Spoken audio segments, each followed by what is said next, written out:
noppalu l'opposition comme ni ko waa Paris di defee front de résistance bi ni mu koy defee chaque vendredi actuellement noonee aussi l'opposition bi waroon jël relais parce que dañuy waxante dëgg du benn mouvement fii boo xamante ni mën nga mobiliser les Sénégalais génnee leen ci mbedd bi ak luñ ci mën a def les moyens da nga leen di woo ci Karim Wade woo leen ci Khalifa Sall woo leen ci Ousmane Sonko ñu mën a génn boo leen wooyee ci fichier électoral woo leen ci Aly Ngouille Ndiaye du ñu génn c'est ça la mentalité sénégalaise loolu mooy seen mentalité leader la ñu gëm gëmuñu nuñ koy waxatee ay li nga xam ni moom la ñuy xeex muy la carte électorale le fichier booy dem di leen ko wax sax dañ naan man sama yoon nekkul ci loolu am na ñu koy lijjanti alors que loolu noonu tey mooy élection carte d'identité yi transfert d'électeurs yi 1 million de personnes 1 million d'électeurs laa wax de ñoo xam ne jot nañu seen carte d'identité nga war a voter Dakar ñu sànni la par exemple Tamba xam nga kooku boo bàyyee ba ci jour ba nga dem centre de vote Grand Dakar wala Grand Yoff nga ran ba yegg ibbi dugg ñu ne la sa tour nekku fi nga dem xool ñu ne la Tamba ngay voter def nañ ko lu tolloog 1 million de personnes laa wax wala mu ëpp ko maguy bi tàmbale na fraude bi tàmbale na waaw di la bëggee Jules Ndié moom bro one love yow sama xol laa la def yow tam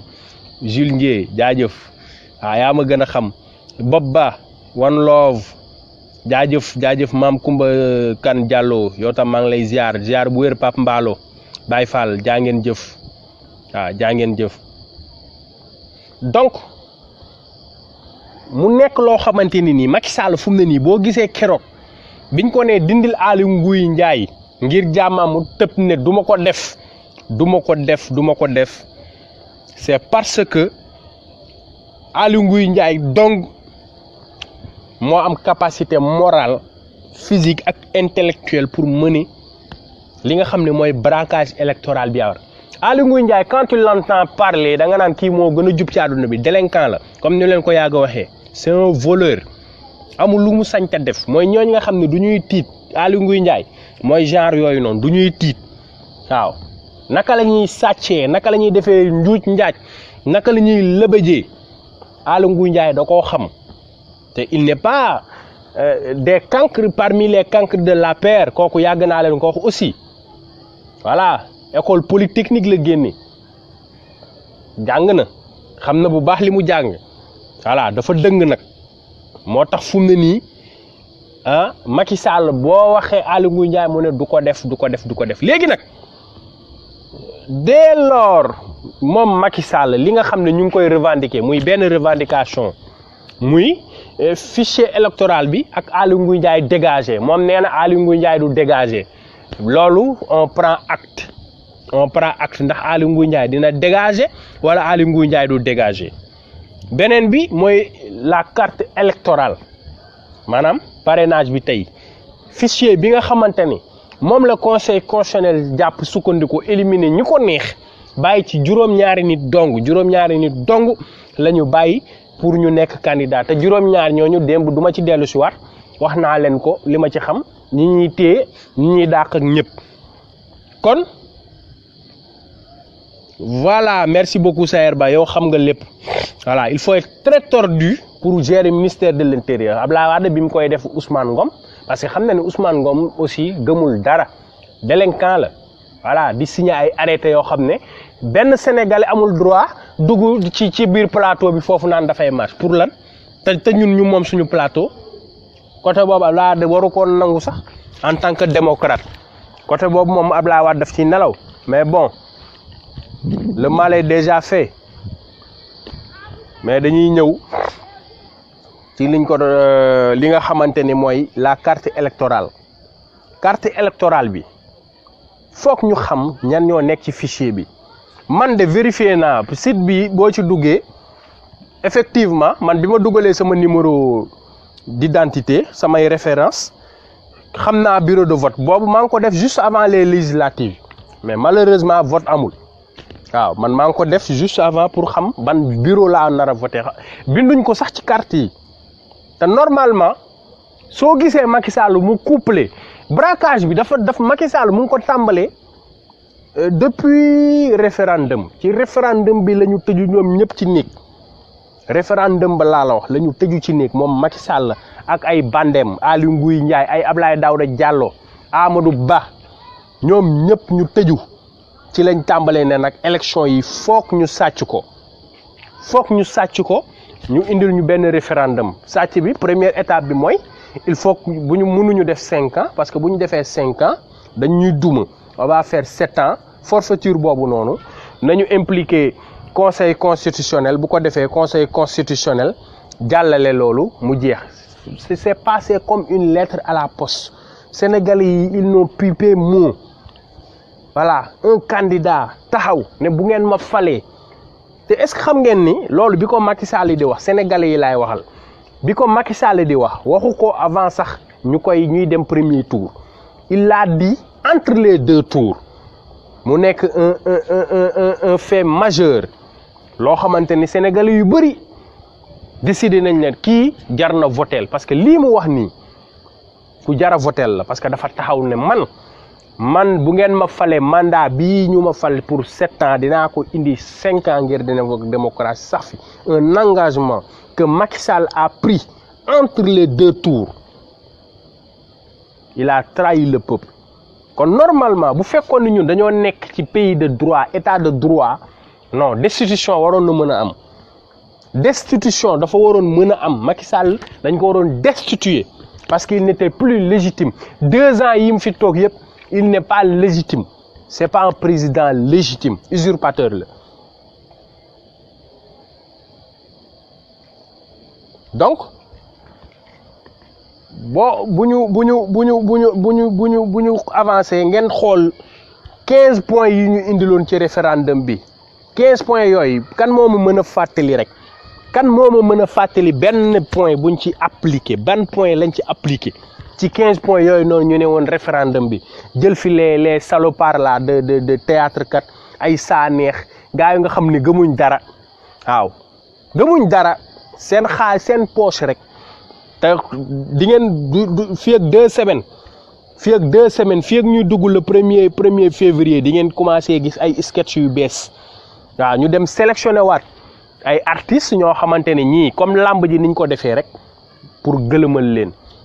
luñ ci jublu ne dañuy vulgariser li président liggéey wane ay kiiwam nuñ koy xatee bilan wam di ko théâtre loolu dina ñëw di ngeen ko gis waaw di ngeen ko gis kenn waxuma ko nag mais da ngay xam ni ñoom actuellement ils sont à court d'inspiration donc foofu lañ mën a jaar sénégalais yi distraction moo leen neex ay wiiri ay dina ma neex ay yu kenn xamul yooyu moo mën a jël seen temps donc Macky Sall foofu lay jaarale mbir mi indil leen yooyu moo tax di moytu du seetaan yooyu jamono ji da ciy baax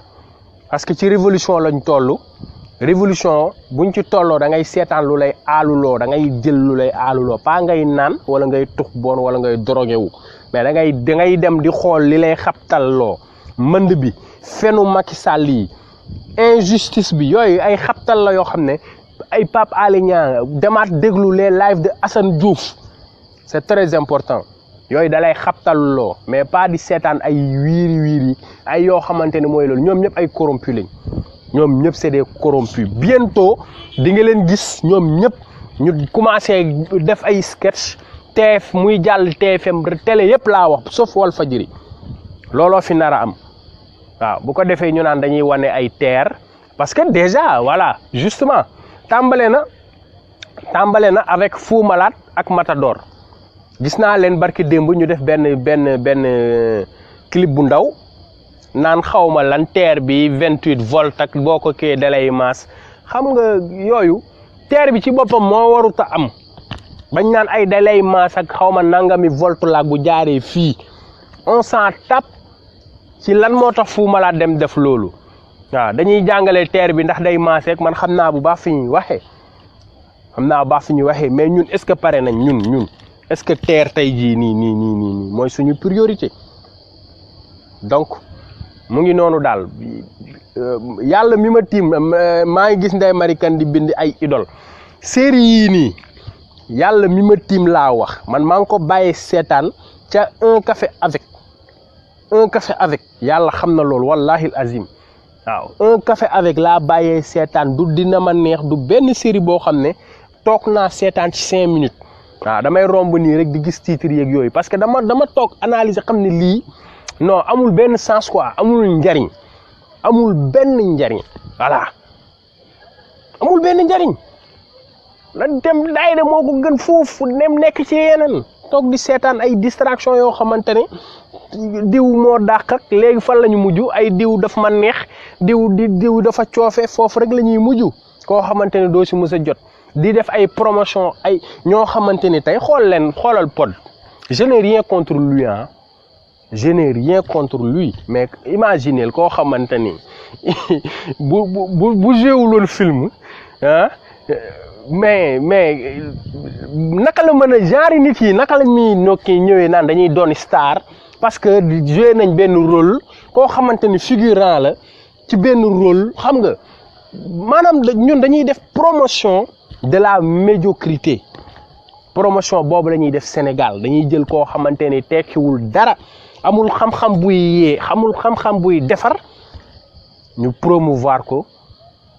ba fu mu rombee ñëw jël selfie ñii di ko def seen statut ñii naan Pod kii naan Pat kii naan Pid mais quand même réveillez-vous les Sénégalais nañu yeewu te moytu yooyu donc su ma revenir dinaa leen expliquer maa leen doon expliquer que ni braquage électoral bi Macky Sall mu ngi ko doon orchestré depuis référendum la tàmbali waaw référendum ba nag ba néega ni comme 15 points yi ma leen doon wax rek amul benn point référendum bi c'était juste pour masquer sa forfaiture maanaam xool ne xam ni liggéeyul tous nguur gi neex na 2 ans yi ci des foog ma mottali ko mu muuroo référendum fen sénégalais encore yàq ci 12 milliards noté leen loolu 12 milliards référendum yi passé def nañ ko ci 12 milliards je pense que am nañ ci au moins benn hôpital dernière génération 12 milliards am nañ ko 12 milliards mën nañ ci am université 12 milliards mën nañ cee am au moins ay lycée au moins mais 12 milliards avec 12 milliards moitié abri provisoire yi nekk Sénégal jeexoon na fi mais Macky Sall pour rafetal fenam waxeetam mu muuroo référendum boobu yàq ci 12 milliards ëpp na ko nag waaw loolu bu ngeen gëstoo dem leen ngeen dégluwaat Pape Alé Niang bu baax di ngeen xam ni je n'invente rien ci li may wax donc braquage bi foofu la tàmbalee ngeen ñu ñëw ci kii bi parce que premier test bi ñu njëkk a def ak opposition bi premier test électoral bi ñu def ak opposition bi mooy jouru référendum bi ci biir bureau de vote waa APR ñoom ñi nga xam ne ñoo nekkoon dañu amoon fiche boo xamante ni fichier électoral bi dañ ko am liste des inscrits ñi war a voter des votants am nañu ko mais ñi nga xam ne ñoo toogee non amuñu ko lan la opposition bi def bàyyi mu jàll Macky am foofu benn victoire waaw Macky Sall foofu la njëkkee am marqué point xam ne opposition bi du opposition dara ñii moom tey rek ma yéeg leen foofu la tàmbalee première expérimentation du braquage foofu la waaw ñu jël bi jox ko bind bu leer ci kayit bu weex tàll ak kii bu ñuul bu ñuul ba noo bi moom kenn xamul sax nuñ ko bindee waaw muy benn te maa ngi fàttaliku ci élection yooyu noonu Touba jour boobu transfert d'électeur maanaam ñu transféré sa bureau de vote te yógoo ko foofu lañ ko tàmbalee foofu la ko Abdoulaye Daouda Diallo tàmbali boobu liggéey bu salte bu ma doon déglu rajo dama dégg ñu ne ay junni électeur fa ñu daan voté fa nga xam ne fa lañ mës a voté dañu fa dem gisuñu bureau de vote bu tijji gisuñu tous ñu bëgg a voter mënuñu voter ñu laajte ñu ne leen dañ leen transfert xaw ma ban dëkk loolu ñu ngi ko tàmbale en 2014 loolu il faut que sénégalais yi xam ko su ma juumul référendum bi 2014 la wala 2015 bon je me souviens plus même xamatuma sax ban kii la ñu jóge ci loolu ñu ñëw ci législative yi kenn du leen nettali waat du ma leen sax rappeler li ci xew transfert d'électeur fichier électoral boo xam ne kenn xamul lu ci nekk carte d'identité yu bees nag couplé maanaam carte d'identité yu bees tax ñu couplé ko ak carte électeur ñu ngi ko tàmbalee ci sa turu ndey nekku ci sa turu baay nekku ci carte d'identité boo xamante ne man bu ñu foroon sama carte d'identité dinañ gis sama tur dinañ gis sama sant waaw mais sama turu ndey sama turu baay duñ ko ci fekk c'est grave ñu jël 52 milliards xëpp ko ci 52 milliards ñu jël ko xëpp ko ci 52 milliards yooyu noonu du ma ñëw di leen waxaat fu mu xaj mais ñu def ko ci sous région bi yëpp boobu temps kenn defagu ci Macky Sall nga xamante ne ñu ngi jëm élection mu ne day def fichier écraser fichier bi partiellement def ko mujj gi mu def ko total yàq fichier bi yëpp defaraat fichier bu boppam boobu temps mu ngi ci contrôle braquage bi rek mu ngi continuer braquage électoral am waaw bu ngeen xoolee tey jii nii am na ñoo xamante ne bindu nañ à temps seen carte d'identité bañ ko génnee n'est pas inscrit sur le fichier électoral lañu def mais man li ma jaaxal mooy j'ai vu une vidéo benn waay bu nekk xaw ma ban réew Italie su ma juumul carte d'identité am daf ko wane carrément ne non inscrit sur le fichier électoral loolu lañ ko bindal ci carte d'identité am dans le dos dans le verso mais bu tapé turam ak référence am mais mu ngi ci fichier bi donc moom bureau de vote ak lépp da koy gis mais carte d'identité dañ ci bind non inscrit sur le fichier électoral mu nekk lu garaaw loo xamante ni nii mën na am sax xëy na ñaari carte d'identité kon lañ defar bu mën voter ak bu mënul voter jox ko bu mënul voter bi jël bu mën voter bi téye jour élection yi jot ñu jël carte d'identité jox keneen ne ko demal voter te lépp nag dañuy waxante dëgg responsabilité boobu opposition bi la responsabilité loolu c'est l'opposition sénégalaise foofu moom ñoo ci nelaw fichier électoral bi Macky Sall daf leen duma di leen duma bañ nekk à 2 mois des élections Macky Sall di continuer di leen duma te braquage électoral bii nii ñoom umpu leen xam nañ bu baax que ni Macky Sall est en train d'orchestrer un braquage pas un vol mooy kuy nëbbatu braquage ça se fait de jour comme de nuit mais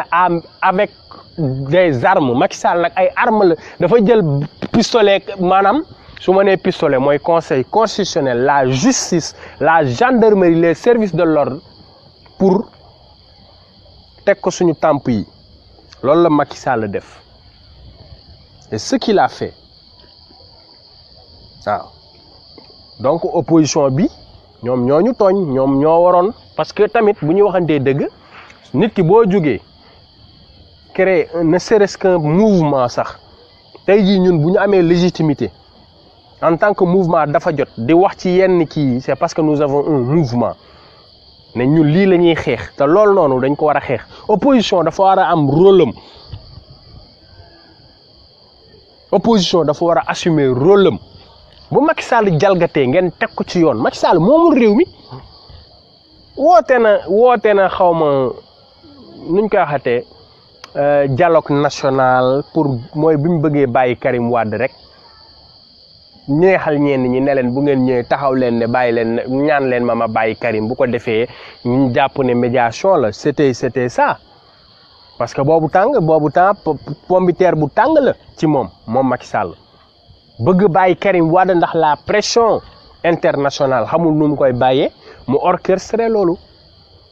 mais dialogue yooyu bu amee yooyu da nga ciy dem jël parole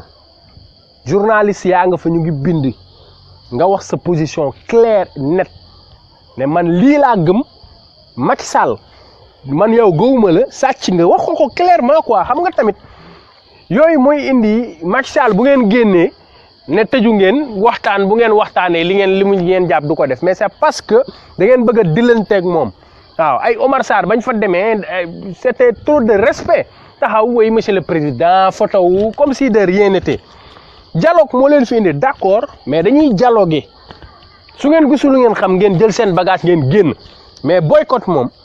ay maa ngi dégg ñu naan ay nañu boycotté élection yi ku boycotté ñun boycotté wuñu élection yi li ñu war a wax mooy dañ koy teg ci yoon par force buñ ko tegul ci yoon élection moo fi dul am mais bàyyi Macky Sall kese nii boycotté mu gagné xel xalaatu ko politiciens yi ils sont à l'abri du besoin ñoom ñëpp nag ils sont à l'abri du besoin ñoom ñëpp waaw ñoom ñëpp ils sont à l'abri du besoin Macky Sall bu falawaatee du leen tere nekk ay millionnaires la majeure partie sont des millionnaires ñoom ñëpp nag waaw tey jii nii ñu bëgg a taxaw naan ay boycott nangam ku ci bëgg a boycotté rek ñu boycotté fu ñu kii ñun boycotté wuñu Macky Sall lañ dul war dañ ko warut a may dara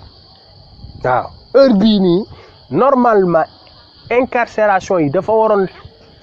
mel ni tulleeg màlle waaw paralyser dëkk bi da ngay dem yenn dëkk yi opération ville morte mais opposition bi 1 2 3 marché place de l'Obélisque RTS ñu encadré la nga doxloo maire yi ñii woy Karim ñii woy Khalifa ña lay woy Idrissa Seck ña lay woy Sonko ñu pare tas ku nekk ñibbi Macky Sall toog fi mu toog di raayi deq parce que xam na ne loolu yëngalu ko ça le fait même pas bouger yëngalu ko sax Macky Sall lenn moo ko mën a yëngal jàkkaarloog moom en face comme ni ko Assane Diouf doon waxee di tudd lu bonam na ko lii du fi amee boo ko fi bëggee def du ñu ko ci bàyyi booy may tëj nag nga tëj ma bu la neexee loolu mooy dëgg loolu mooy combat bi aussi tey jii boo gisee Assane Diouf génn wax ñeneen ñëpp tegu ci génn yi wax mais c'est parce que l'opposition n'a pas joué son rôle et puis elle est un peu lâche cette opposition elle est trop lâche jamais un clin d'œil ci Assane Diouf jamais waaw c'est très rare mennum son procès lu toll ni procès Assane Diouf procès am déggoo benn presse wax ci presse yi presque kenn waxu ci d'abord journal kenn waxu ci opposition bi gisuñu kenn je n'ai vu que bon Clédor sax mën naa ni moom kii la yor Claire Vision waaw moom mouvement la yor moom aucun amul kenn koo xamante ni tey du Idrissa Seck du Ousmane Sonko du Barthélemy du kenn koo xamante ni tey jour boobu waroon na la mën a jaral nga bàyyi sa yitte dem taxawul Assane xam ne dans les moments durs bi muy métti tey am na yu bëree bëri c'est grâce à Assane Diouf da kooku dañ koy wax te dee am na yoo xam ne bu amul Assane Diouf am na lu mu ci joué ñu affaire bi mën nga d'accord ci saaga yi mën nga ci bañ a d'accord mais nit ki da ciy baax nga dem seeti ko ne ko Assane man de li nga doon wax ànd naa ci mais d'accordu mag say saaga kooku am nañ ci droit am saaga moom kenn du ko forcer kenn dafa dagan wala dañ ko war a déglu par force déedéet ku nekk am na tu as le choix mais le condamner non saaga kat la non man kenn du ma gis si te pourtant vous vous affichez aux côtés des voleurs de deniers publics bu dee benn voleur à col blanc da ngeen di taxaw photo ak moom jël seen temps parce que milliardaire la sàcc na xaalis réew mi kii taxaw doon wax dëgg malgré mu ànd ak vulgaire mu ànd ak saaga da ngeen ragal a affiché wook moom pour wax sax ni interview ba wax ci kaaw Assane Diouf problème la il est beaucoup plus aisé de parler des autres détenus que de parler de Assane Diouf man nag dinaa leen xamal benn affaire de man c'est l'intérêt général moo tax man su doon sama intérêt personnel rek du ma wax waxi sax politique damay topp sama liggéey jéem a teral suma ndey ak suma baay sama liggéeykaay teral suma ndey jéem a teral suma ndey ak sama baay sàmm sama njaboot kese nag pas leneen mais tey bu ñuy wax di jox loxo opposition di leen encourager di leen sonju et pour l'intérêt général parce que itam ñu bëgg ko ñu bañ ko ñu bëgg ko ñu bañ ko mobilisation pour génnee rapport de force bi fi war a am loolu liggéeyu opposition bi la ñoo war a jiitu joxe le mot d'ordre ñoo ko war a def tey ban mouvement tey Y en a marre on l'a vu à l'œuvre woote na fii gars yi dem nañ taxaw yeneen mouvement yëpp ba tey jii nii tey moo ci mujj bu 1 million marche c'est à saluer mais opposition nitu Idrissa Seck yëpp bu ñu génnee nitu Ousmane Sonko yëpp génn mais surtout ñi nga xam ni amuñu sax leader Sénégal mooy seen leader les vrais patriotes ñi nga xam ne amuñu leader Sénégal am jàmm maanaam taxaw bandi yi dégagé ñu teg ko ci yoon ñooñu ëpp mais ñooñu aussi da nga leen di woo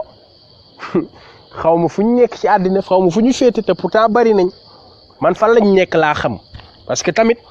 toog naan man sama carte laa yor ñooñu ñu di leen gëm loolu naan man loolu laa gëm sama carte laa yor bu heure voté jotee ma dem voté y a des combats yoo xamante ni tey ay Thomas Sankara dañ koo mëne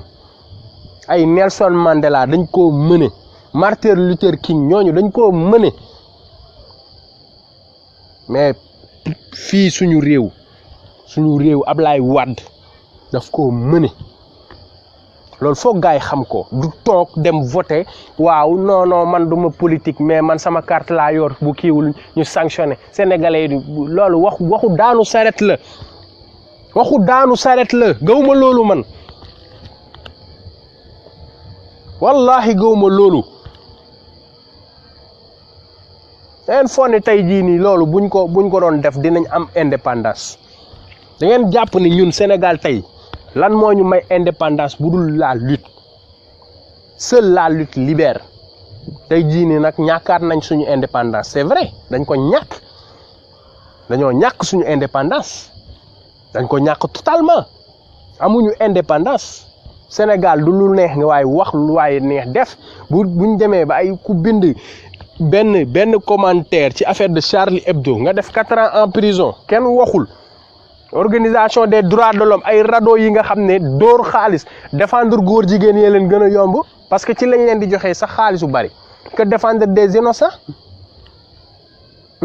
Assane Diouf ban organisation des droits de l'homme ngeen gis mu génn wax ci ban amul pourtant il subit une pure injustice mu ngi subir injustice mais doo leen dégg mais tey gis nga boo déggoon ñu ne jàpp ne ñaari góor jigéen di duma leen fenn conférence de presse ku nekk ne man maay jël dossier bi xam nga lu tax tubaab yooyu la ñuy dégg yónnee xaalis ay centaines de millions organisation des droits de l'homme yi ngay gis fi yëpp xaalisu góor jigéen moo leen di dundal loolu moo am Sénégal pour ñoom affaire de droits de l'homme buñ koy wax góor jigéen la te yooyu dañ ci war a balaa ñoo fal président parce que Macky Sall biñ koy fal yooyu tegaluñ ko condition yooyu mais lii di góor jigéen lii di franc CFA non président daf ci war a wax lu leer quoi ki nga xam ne moo ko war a ut Ousmane Sonko wax na ci franc CFA mais na wax ci góor jigéen ñi Idrissa Seck wax na ci franc CFA mais na ci wax position nañ ci wax duñ leen seetaan ñu jël suñu réew après parce que tubaab yi politique boobu lañ yor politique de légalisation de l'homosexualité loolu mooy seen programme ñii bëgg ñu jiite nag muy Ousmane Sonko di Idrissa Seck di keneen ak ku mu mën a doon nañ taxaw wax clairement ne góor jigéen du fi mës a am loolu lañ bëgg a dégg de pas ay non dañuy négocier wuñ loolu waaw loolu bu fekkente ni dañ ku ci laaj ak ku mu mën a doon muy jéem a naan oui c'est que c'est-à-dire bu leen ko votel waaw question boobu ça mérite d'être posé góor jigéen yi lan nga ci xam buñ la falee yow lan mooy sa mesure parce que dañ ko war a définir clairement ay acte contre nature c'est trop vague acte contre nature dafa vague ba mu ëpp waaw jigéen góor buy jigéen lu loi dafa war a bind lu leer fu ñu gis góor jigéen buy jigéen lu ah wala ni comme ni ko Gambien bi waxee woon góor buy laal muuti ñoo am nuñ def ak yow rey taal ak nu mu mënta demee yooyu moom na am ci dëkku tubaab ku bëgg ne moom góor jigéen la amul problème demal def demande d'asile nga dem defi ko feneen ca xaj génnal Sénégal waaw donc l'heure est grave man j'accuse l'opposition waaw j'accuse l'opposition encore une fois que ni elle a été trop molle waaw trop ba tey jii nii ñuy wax Macky Sall comme ni ma leen ko waxee woon rek 2014 ba tey ca référendum ba législative yi carte d'identité yi pétrole bi gaz bi ah ban rapport de force ngeen mës a gis opposition bi def ko ban rapport de force sans compter Khalifa Sall maire de Dakar bi ñu tëj bi nga xam ne man pour man rapport de force bi waroon bi nga xam ne moom boobu c'était normal légitime parce que Khalifa Sall bu ñu waxantee dëgg pour man de bu militants yi defoon seen liggéey parti bi sax laay wax PS bu ñu defoon seen liggéey dëgg duñu yegg si fii ak ñoom ay cour suprême déedéet leneen kay la ñuy wax waaw mais pas nekk fii naan dañuy jéem a naan dañu koy déew laan xar ay abaar xawma rabaat dare xawma lan ak lan waruñ fi woon yegg si waruñu woon yegg si fii Karim Wade 3 ans ci kaso bi benn rapport de force dara parrainage bi ñëw Macky Sall def lu ko neex suñu réew mais tey ñun kon moo ko waxee démb rek man duma démobiliser troupe au contraire damay motiver troupe moo tax duma taxaw ne leen di leen naan carrément en face Macky Sall réussir na fépp day réussir déedéet Macky Sall n'a fait que gagner des batailles Macky Sall n'a gagné que des batailles amul benn guerre bu mu gagné kum parce que guerre bi mooy le 24 février élection yi buñ paree bañ nekk diw gagné na loolu mooy la vraie guerre mais boobu ba léegi bataille yépp nag opposition bi amul benn bataille bu mu gagné guñu benn bataille waaw du benn bataille Assane Diouf a ngi nii 1 an mu ci kaso bi lu nekk def nañ ko pono sax taaluñ ko benn pono sax taaluñ ko man de bu ma yàlla wërsëgaloon man yenn alal yi waxtuñ ko de wallahi azim waaw parce que pono moom fu mu mënta nekk dinaa ko jënd waaw dem jàngal booy nu ñuy defaree cocktail molotov ñu jëflante gaa yi ay xeer lan la mënal policiers yi xeer ay cocktail molotov waaw am na yoo xam ne sax kenn du ko fi wax parce que nous sommes en public waaw réseaux sociaux la man nëbbatuwuma ci li may wax nag waaw ay yooyu la ñu war a yor ay cocktail molotov waaw moom la tubaab yi di jib mais benn yoon daal laa gis ñu gagné bataille muy les étudiants mooy biñ fi boomee Fallou Sène boobu rek laa gis étudiants yi teg stratégie kidnappé benn auto police boyal ko mais c'est tout xoolal parrainage ban ñaata auto police moo boy 0 procès Khalifa Sall bii nii 1 an 2 ans bientôt ñaata auto police lañ ci taal 0 Karim Wade procès ñaata auto lañ ci taal 0 étudiants yi daal ñoo ci def lenn ñu xam ni lii nii c'est la voie à prendre kese loolu mooy rapport de force loolu mooy rapport de force nga ñëw taxaw boo amul sax comme ni ko Sayer waxee masque à gaz jëlal sa torchon imbibé ko dans du vinaigre takk sa kanam seulement wala nga puudaru doomu taal waaw nga puudaru wala puudaru xale yi nii rek nga xam ni sa kanam dafay wow y a des trucs ñoom dañoo armé wu yor seen lacrymogène pour disperser les foules y a des lâches dedans ñoo xamante ne dañu yor ay armes réelles balles réelles di ko jéem mooy ni ñu reyee Fallou Sène ak ñeneen ñi jànguñu tir dañuy bëgg a ñëw ne voilà je vais faire usage de mon arme à feu ci yooyu lañ koy profito ba rey ci nit en fait ils sont pas des bandits voilà kon ni ma ko waxee dès le début rek di encourager bu baax nag patriotes yëpp di encourager bu baax patriotes yëpp xam ni combat bi ça ne fait que commencer waaw ay marche yi nag man moom honnêtement laay wax de sama akulaay temps la bu fekkee ne am na nuñ toll nii am na nuñ toll mën nañ marche waaw wax lu ñu neex Macky Sall dictateur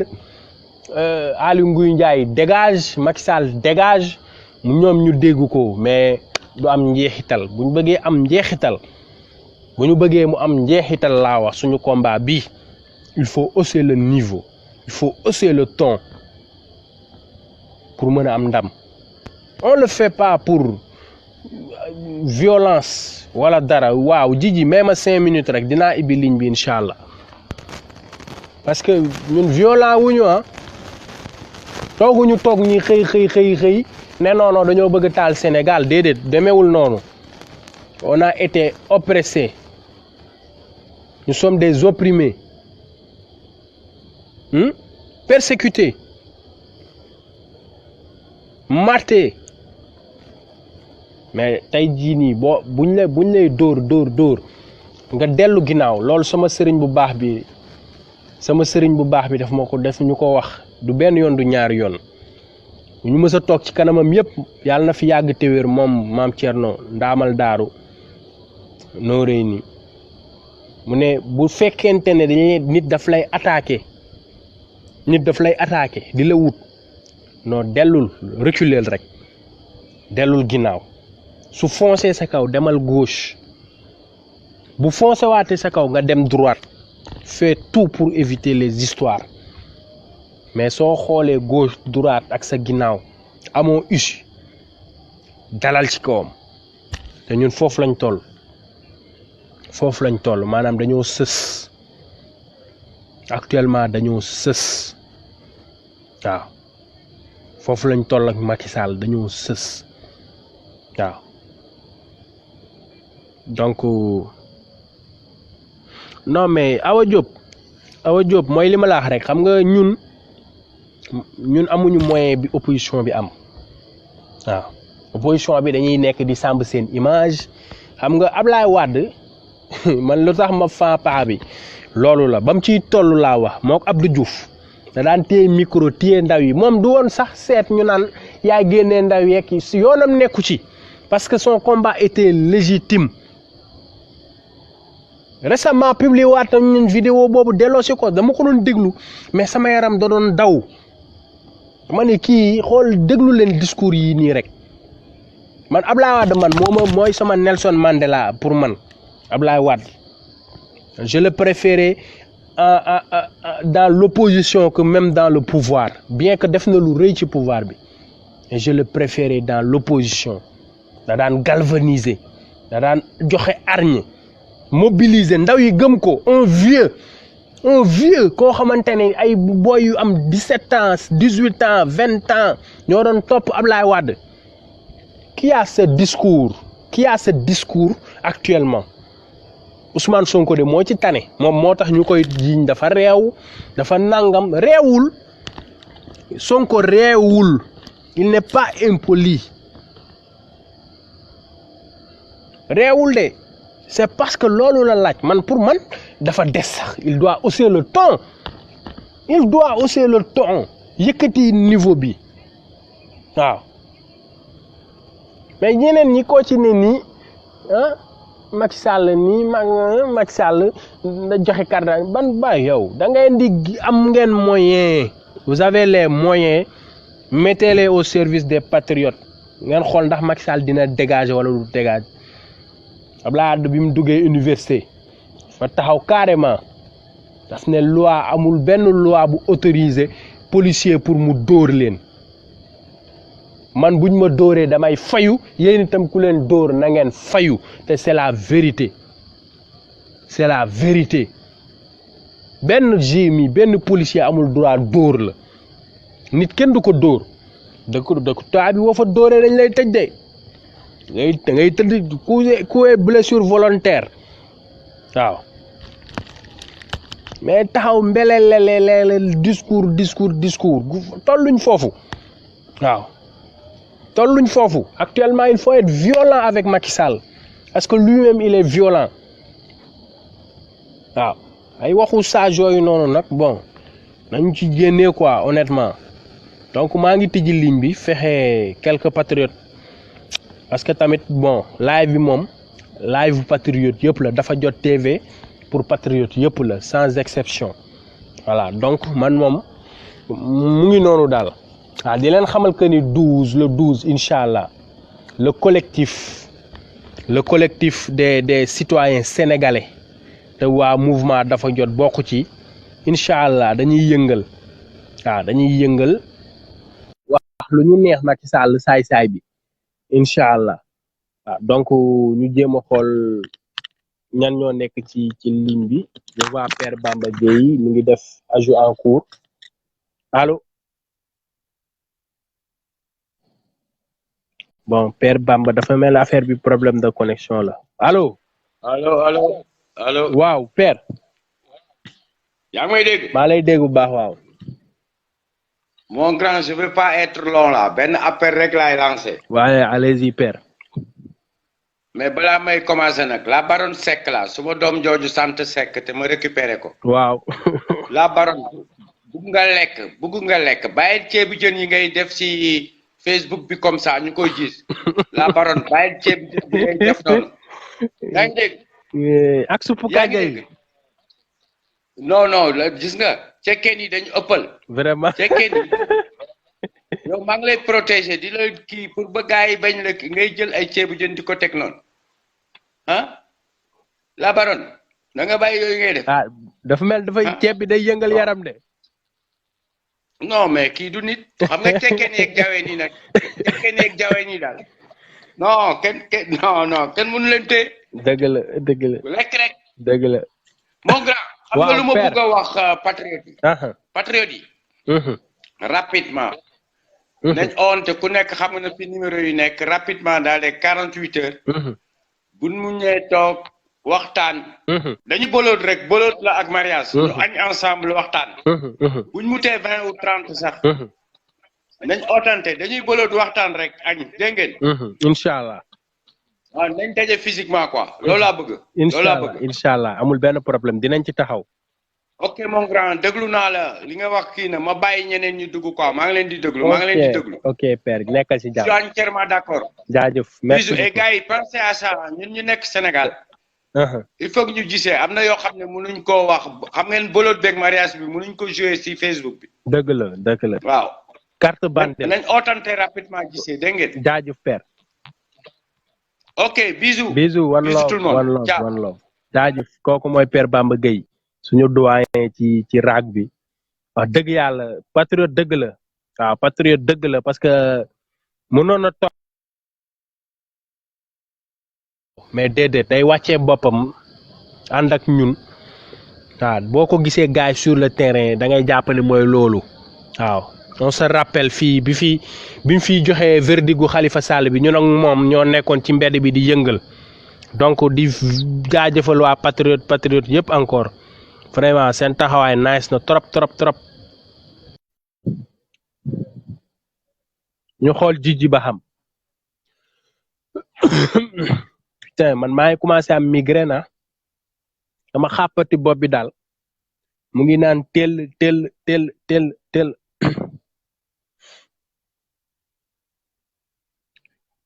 Jiji maa ngi lay jéem a dugal mais je sais pas ce qui se passe ajout en cours loolu la ma bindal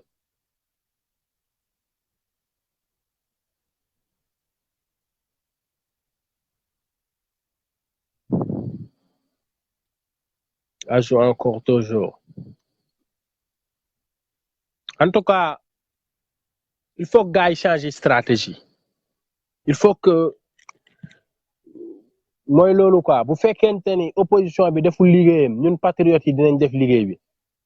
waaw ñun patriotes yi dinañ def liggéey bi te loolu comme ni ma leen ko waxee démb révolution kenn du ko décréter ñëw ne jour sangam lañ koy décréter jour sangam lay am révolution yëpp nag waaw il faut mu am benn étincelle boo xamante ne parce que toutes les conditions actuellement sont réunies pour révolution am mais sénégalais yi ñu ngi dëxëñu waa Jiji waa jàmbar jaajëf ñu ngi lay déglu waaw maa ngi ziar delloo ziar waaw naka foofu sant bu wér mbaa lépp jàmm wallaahi bismillah waa jaajëf man bëggoon participer ci affaire yi tuuti moo tax ma insister sax di koo xam ne patriote nga sénégalais nga bëgg sa réew non war nga bokk ci combat bi ziar naa la sama sister waaw mon frère de cœur delloo ziar maa ngi leen nuyu bu baax. jaajëf masa coono waaye. waaw sant yàlla rek. di nuyu ñi seetaan ñi di Moussa je suis au téléphone. soxna si di nuyu ki génn léegi mu di DJ. donc moom fi mu daanele rek man foofu laay tàmbalee muy fi mu bëgg a taxaw ni na raak am raak du am xam nga la moo tax raak du am. ñun Sénégal ñun jeunesse bi nga xamante ni moom moo nekk Sénégal moo déterminé wul. billahi jeunesse bi nekk Sénégal li ñu gëm mooy mantalaton ci tuñ lipa leebu ci tuñ yaa ngi jënd pain bu rafet yaa ngi jéem a xool kan mooy tëgg tey nga dem fa yaa ngi jéem a xool noo doxaani ci bi ñooñu ñu raak lu ñu mus a raak ñaareel bi mooy opposition bi ñuy wax man gëmuma leen barke Seydouna Mohamed ci Facebook laay wax ñëpp di ma dégg man gëmuma opposition man bañ naa politique man dara daf ma saxut xam nga tax gëmuma leen ñoom taluñu dara dul maquillage gis nga opposition yi nekk Sénégal opposition yooyu xam opposant yi nekk Sénégal bi ñoo gën a jabaate nekk wul fi lu dul maquillage peña bopp à la costume ak di jaay dara gu rëy gis nga xeex booy dem ca guerre ba dara gu rëy da nga koo war a subli teg ko fee takk sa nit geetar ko ba mu dëgër ak ceinture Sénégal ci boppam moo amul ay opposant yu am fulla amuñu fayda gëmuñu dara da ay nit intérêt lañu li ma gën a métti ci opposition bi nekk Sénégal ba Seydouna Mohamed genn wàll yëpp ay nit intérêt lañu gis nga nii Macky Sall li ñu def bi ñu fiy jàppale Macky Sall di ko yërëm mu ne woon dox ndeysaan gis nga tey ni mu ñu def ñoom ñu nekk Sénégal tamit noonu tey ji ko ci falo aussi tamit pur bi nga ñuy def man dafa fekk ni voter c'est un devoir du loolu tubaab di wax voilà loolu moo tax may voter ji kon sinon sama carte bi dama ko ji def ko ci sama armoire bi yàqaluma dara yàqaluma ko non voter moom na nga ko def moom bu il faut voter et faire voter contre Macky Sall voilà man ci loolu laay dox bu diñ toll nii bu fekkee jeunesse bi rek la ñu yaakaar barke Seydouna Mohamed raag du am xeex du am xoolal géegu débordé ban jeunesse bi daal li comme ni nga ko waxee rek peew Waly Pape Diouf ak Balla Gaye Modou Lo yooyu lañ gëm Facebook nekk ci site yi nekk ci page fëni di doxaat ak di wax lu seen yoon nekkul ak di tooñ ak di bàkkaar loolu daal mën nañ ko mais pour jàmmaarloo pour dimbali nit ñi non ba pare suñu parents yi am nañ ci part de responsabilité parce que fii Sénégal gën a méttee suñu parents yi ñoom noonu ko gën a yóbbee parce que tey jii bu coow li baree bu ta doon bëggee génn nga ne ko kaay bul génn pourtant diw ñëw na fi léegi ba tax ma fukki junni de mun la alma ci 10 000 nga al ko 10 000 sa doom jóg day nopp du mus a raak du mus a am Sénégal gis nga Macky Sall mi ñuy wax bu 25 novembre février tey maa ngi jigul damaa feebar moo tax may kii gis nga day cakkas Macky Sall day cakkas di bonde noonu mu saay noonu lay cakkas saay bu dugg biir pale te xoolal dara du bouger man maa leen ko wax parce que Sénégal ay non loolu moom duñ ko seetaan incha allah loolu duñ ko nangu duñ ko seetaan on verra man maa la ko wax fii Galsen maa la ko wax fii on verra parce que li koy dindi loolu li tax du am moom lañu gisagul ñu nangoo taxaw di ko def loolu lañu gisagul ñu nangoo taxaw ñi déterminé wu bari wunu 20% la te loolu mënul yëngal Macky Sall askan bi yëpp ñoo war a génn li ma gën a marché day am ñuy poudre ñii di maquillage nekk fi photo di jaay ay selfie xaw ma ñàkk fayda yooyu guerre boo fay mais da ngay romb sax ñi nga xam ne yaa ngi di xeexal ci marché bi jug leen ñu marché ñu laan jaajëf waay nii la de waaw di la encouragé te war a ñëw bokk ci marché bi moo doo ko bàyyi def ñoom lañuy toog naan waaye wax ngeen dëgg de ñu ne yéen la ñu àndal ñoom ñu ànd ak fi toog la ñuy toog bu mais ba ci Facebook bi sax da ngay jékki-jékki gis que ne waaye man de diw laa gëm moom mu ngi ci teer tey moom mi koy wax dara la deful pour réewum waaw man diw laa gëm man yow laa gëm Sénégalais gëmul kenn la preuve Assane Diouf daan live dafay am 5000 personnes yu ko doon seetaan di bëgg naan Assane laa bëgg mais Assane sax tey bu tey Assane doo ko gis ñaari nit bàyyi ma Sénégalais gëmul kenn man xam naa ci dara su may live dañ may ci suuf di ma woo su ma toogee sama live mu doo dégg ma Demba doo dégg ma Samba Sénégalais moom hypocrite gëmuñu tous lañu gëmul comme ni naan dëkk moom nu dëkk ba mel noonu nguur gu mel noonu président bi la ñuy am dañu góorgóorlu bu fan kilifa diine dañoo toog di seetaan kilifa diine dañoo toog di seetaan waxuñu dara Macky ëllëwle Macky sonal nañu Macky jàppee na Macky jooyloo na ndaw Macky tàngal na xol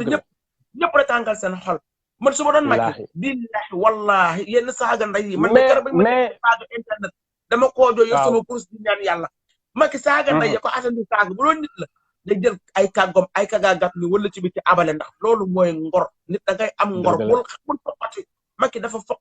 foqale man daal xamatuma sax lu may wax Sénégal nag moom bu dee ñoom doog Macky sëñ Fallou Mbacké duñ wàcc sur le terrain li ñu bëgg mooy maquillage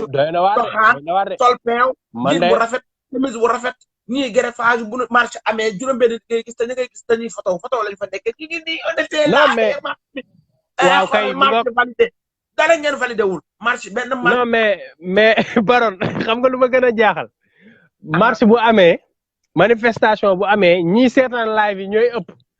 ñi nekk ci marché ba waaw da ngay xool tey marché 1 million bi tey 700 personnes nekkuñu woon ca marché ba mais pourtant ñu ngi woon ci vues yi xam nga loolu dafa day jeexal sa xol xoolal ñun bi ñuy marché Assane Diouf ay ñaata vues 400 et quelques vues te loolu ne xaaj bi xaajaat bi nekkul woon ca marché ba donc loolu mooy Sénégal daal gis nga waaw fépp nit ñooy génn fépp nit te boo waxee ñu naan laat firi Assane Diouf mon frère Abdoulaye Wade bu mu ne dafay arrêté Idrissa Seck boobu Thiès la ma fekk c'était en 2004 mooy affaire Santé Thiès yi xoolal ñu jiitu woon ci kanam yor ay xeeru raay ñu daj ci poto lamp yi ci laa bokkoon et pourtant poto lamp yi c'était pour les Thiessois c'était pour la ville de Thiès pour Thiès rafet mais dañ faa nekkoon di gàjj di daaneel di toj ca laa bokk yor samay xeeru raay di sànni ñuy toj fu ne ñu di ko toj ma jiitu dama gëm ci leen am fulla dama bëgg góor am fulla bu rayante jotee nañ rayante loolu mooy dëgg mais lii ñuy seetaan nii baax na nañ toog seetaan man de weer wu dee bu ma yàlla mayee sama juróomi junni dinaa ko jox sama ndek sama baay ñu jënd ci ceeb ak dëwlin war nañ bàyyi live Emmanuel Macron waaw jàpp sama njàmb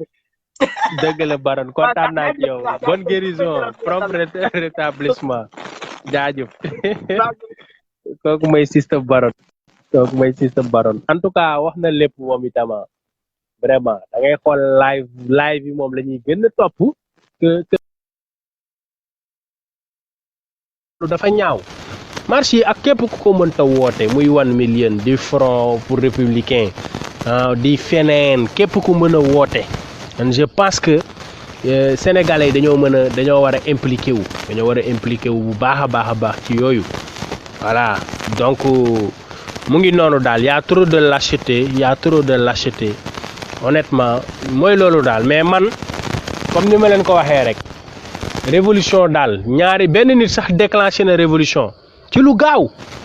rapport de force day évoluer ci benn bés da ngeen di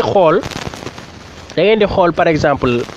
en 2006 xawma 2007 bi Liverpool di dóor Milan AC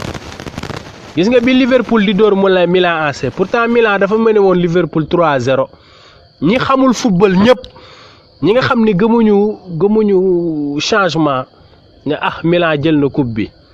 deuxième mi-temps ci lu gaaw Liverpool dëpp match bi 3-1 3-2 3-3 gagné final ba loolu yàggul li may wax nii te loolu noonu pour man war na mën a nekk le nombre n'est pas important c'est la détermination qui compte bu ñu amee parce que ay lâche ñoo xamante ni toilitu xam nga def selfie ne maa ngi woon ci marche ba ay marche validé kooku ñooñu soxlawuñ leen ci combat bi quoi soxlawuñ leen ci waaw ñi nga xamante ne dañ koy def uniquement pour tour photo wu maquillé wu soxlawuñ leen ci combat bi waaw ñu soxla ñu mel ni ay raa bi ñi nga xam ne dañ joxewu sans tricher xamuñ tricher dañuy takk seen ndigg raak bi waaw donc loolu noonu buñ ko amee rek incha allah peu importe le nombre laa wax bu stratégie yi baaxee rek mën nañ daaneel Macky Sall wallahi al azim waaw am na loo xam ne mën na benn nit mën na jug déclencher dara ñeneen ñu suivre buñ demee ba population bi xaw a néew doole sax mais l'armée nationale et républicaine peut prendre le relais en protégeant la population jaajëf kon maa ngi ziar ñëpp gars yi bëggoon naa yeggali mais j'ai une petite migraine sama bopp baa ngi xaw a xar tuuti maa ngi jégalu Marshal Demba Ndiaye daa lay béggee Père Bamba Gueye waaw 25000 vues Prince Assane Diouf et salle juste une salle remplie vraiment 25000 vues waaw salle bi moom daanaka mooy loolu ña fa nekkoon xam nañ leen waaw maa ngi béggee ñëpp Aliou Diaw merci beaucoup c'était en 2005 waaw di béggee Baye Fall aussi Mame Thierno Ndiaye ziar naa la grand one love waaw béggee bu wér jaajëf Marshal gis nga plus de 30 000 vues pour 1 million marche et pas beaucoup de monde d'or c'est honteux waaw jaajëf Pape Diaw New Africa jaajëfatee sama bro Jules Ndié jaajëf ceebu keccax waaw ceebu keccax ngi noonu le sapeur Aliou Diaw waaw di bëggee ñëpp Pape Mballo bëggee naa ñëpp mouvement dafa jot moom yéen a ma gën a xam ñoo far waaw guddi na xam nga ñenn ñi dañuy tëddi dañuy teel a yeewu One Love Fall Mbaye waaw sama buro nitu dëgg Badara Lo Lamine Gueye Ndiaye wësam xam nga Ibrahima Faye nuñ koy waxatee sax Maram Faye surtout Salmon Faye waaw mouvement dafa jot ñëpp rek waaw mouvement dafa jot ñëpp góor comme jigéen madame Mayga Diès Diène Ndeye Marie Dada One Love waaw jaa ngeen jëf di leen jox rendez-vous vendredi prochain wala jeudi prochain rek tout dépendra des actualités fii semaine bi toll rek bu neexee yàlla dinañ ñëw en tout cas jeudi wala vendredi voilà incha allah dinañ génn bu neexee suñu borom. One Love Jiji sa participation am na solo trop Marshal Demba Ndiaye jaajëf Massa jaajëf waaw merci beaucoup Marshal jaajëfatee béggee patriote yi One Love ziar naa ñëpp. le combat comme ni ko Père Bamba Gueye waxee nag réunion physique da ciy baax gisante am yu ñu lal waxtaanee ko sans infiltrer ni rien am na yoo xam ne mu ngi ci bopp yi waaw mu ngi sama bopp mu ngi ci bopp yi mu ngi seen bopp yéen a ngi koy xalaat mais kenn du taal live di ko ci wax waaw ay stratégie yoo xam ne kenn du taal live di ko ci wax yooyu aussi foog gars yi bàyyi ci xel daal. kon maa ngi bëggee ñëpp di leen rappeler encore une fois que le 12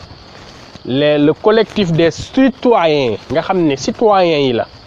y a pas un père koo xam ne moom marche boobu noonu amul collectif boobu amul ku ko moom citoyens yëpp ñu ngi ci biir képp kuy citoyen yaa ngi ci collectif boobu kon na ci gaa yëpp jàpp mu doon réussite pas ñëw taxaw yëkkati pancarte déedéet mais vrai confrontation avec Macky Sall et Aly Ngouille Ndiaye jaajëf Baye Fall merci beaucoup One Love les patriotes bégee